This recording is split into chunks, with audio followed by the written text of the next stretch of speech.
Chapter 15. Some Cautions and Concluding Observations. Many people will scoff at the idea that there is an exact science of getting rich, holding the impression that the supply of wealth is limited. They will insist that social and governmental institutions must be changed before even any considerable number of people can acquire a competence. But this is not true. It is true that existing governments keep the masses in poverty, but this is because the masses do not think and act in a certain way. If the masses begin to move forward as suggested in this book, neither governments nor industrial systems can check them. All systems must be modified to accommodate the forward movement. If the people have the advancing mind, have the faith that they can become rich, and move forward with the fixed purpose to become rich, nothing can possibly keep them in poverty. Individuals may enter upon the certain way at any time and under any government and make themselves rich, and when any considerable number of individuals do so under any government, they will cause the system to be so modified as to open the way for others. The more who get rich on the competitive plane, the worse for others. The more who get rich on the creative plane, the better for others. The economic salvation of the masses can only be accomplished by getting a large number of people to practice the scientific method set down in this book and become rich. These will show others the way and inspire them with a desire for real life, with the faith that it can be attained, and with the purpose to attain it.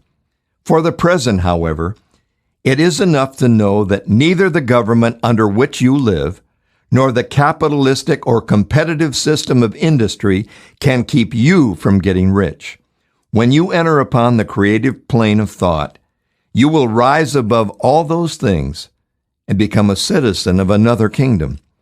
But remember that your thought must be held upon the creative plane.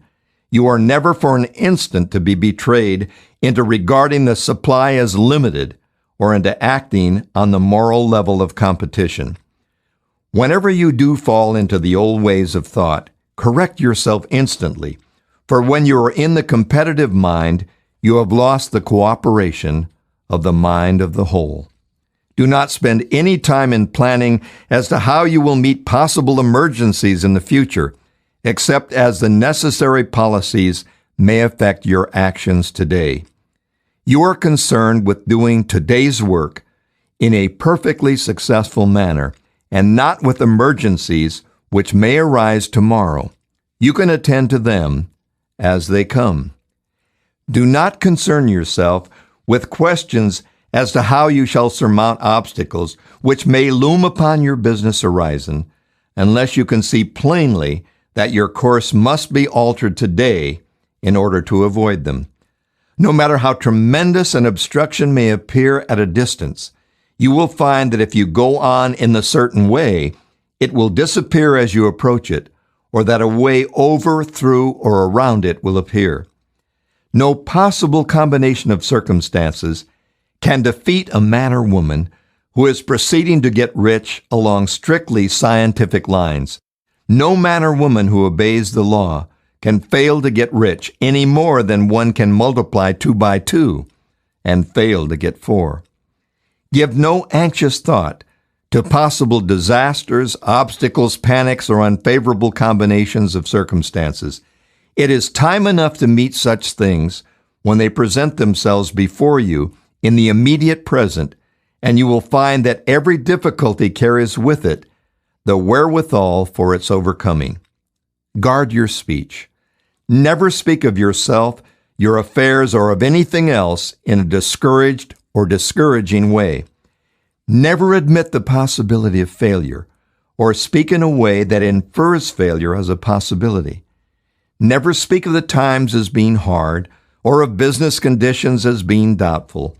Times may be hard and business doubtful for those who are on the competitive plane, but they can never be so for you, because you can create what you want, and you are above fear. When others are having hard times and poor business, you will find your greatest opportunities. Train yourself to think of and to look upon the world as something which is becoming, which is growing, and to regard something evil as being only that which is undeveloped. Always speak in terms of advancement. To do otherwise is to deny your faith, and to deny your faith is to lose it. Never allow yourself to feel disappointed. You may expect to have a certain thing at a certain time and not get it at that time, and this will appear to you like failure. But if you hold to your faith, you will find that the failure is only apparent. Go on in a certain way, and if you do not receive that thing, you will receive something so much better that you will see that the seeming failure was really a great success. A student of this science had set his mind on making a certain business combination, which seemed to him at the time to be very desirable, and he worked for some weeks to bring it about. When the crucial time came, the thing failed in a perfectly inexplicable way. It was as if some unseen influence had been working secretly against him. He was not disappointed. On the contrary, he thanked God that his desire had been overruled and went steadily on with a grateful mind. In a few weeks, an opportunity so much better came his way that he would not have made the first deal on any account, and he saw that a mind which knew more than he knew had prevented him from losing the greater good by entangling himself with the lesser. That is the way every seeming failure will work out for you if you keep your faith, hold to your purpose, have gratitude, and do every day all that can be done that day, doing each separate act in a successful manner. When you make a failure, it is because you have not asked for enough. Keep on, and a larger thing than you were seeking will certainly come to you. Remember this. You will not fail because you lack the necessary talent to do what you wish to do. If you go on as I have directed, you will develop all the talent that is necessary to the doing of your work. It is not within the scope of this book to deal with the science of cultivating talent, but it is as certain and simple as the process of getting rich.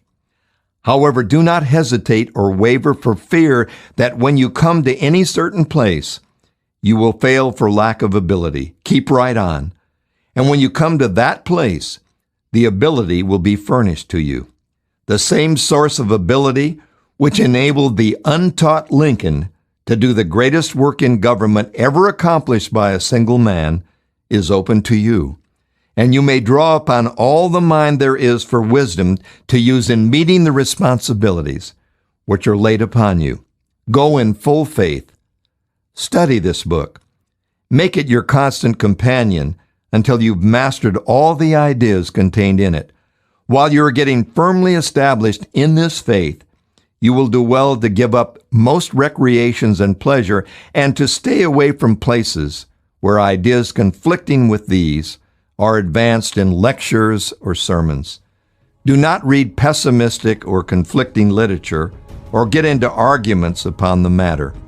Spend most of your leisure time in contemplating your vision and in cultivating gratitude and in reading or listening to books like this that contain all you need to know of the science of getting rich, and you will find all the essentials summed up in the following chapter.